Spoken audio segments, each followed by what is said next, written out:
let me make something clear first. It wasn't WWE's idea. It wasn't. It wasn't none of the writers' ideas to do Sin Cara versus Sin Cara. The idea came about because I had a meeting with Hunter and back in the day in FCW, and I told him the story about Mistico and Mistico. You know how everything came about. So then that's how the idea came about of like Sin Cara versus Sin Cara. But the main thing for them was to be able to make the blue Sin Cara because it was the first big superstar that Triple H had hired. And he wanted, I guess he wanted to show the boss that, he was able to take over the company or whatever he wanted to show. I don't know.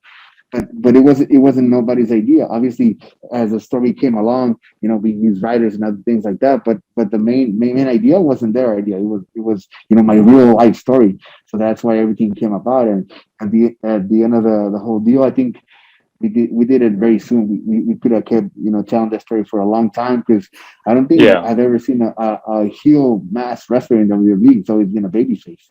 And that would have been something really cool to be able to, be the Black Sin Cara for a long time. And then I think we ended up doing it too soon. We didn't really, I think they just wanted to make him so big during that time because Ray wasn't there anymore.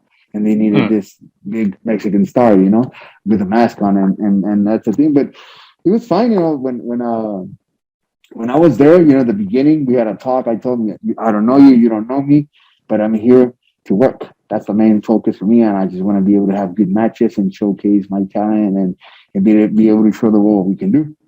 Being that big star that he was in Mexico, that everything was like handed to him, like, here you go, I'm going to give it to you. And for me, it wasn't like that. I had to fight for everything that I had. And I think our mindsets during that time were different. But obviously, people change, and throughout time changes. And right now that you're asking me, it's pretty cool because he wrestled there. He wrestles under Caristico. Caristico wants to talk to you. I'm like, really? He's like, yeah. So I go, backstage, and we said hi. We said, hey, how you doing? He greeted me really well. He gave me a big hug, and I realized that people change. He's not the same guy that he was before.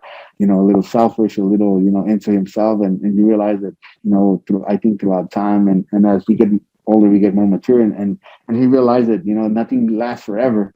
And it was pretty cool to be able to, talk a little bit and remember a lot of the matches that we had. Because we had really good matches, to be honest. Besides whatever happened outside the ring, I think we had good matches and people loved the story that we were telling. And it was fun to be able to, see how life and how throughout the years things change. And I'm not I don't have no regrets or nothing. If we get to work again and CMLL or in other companies or an independent company, I'm all for it.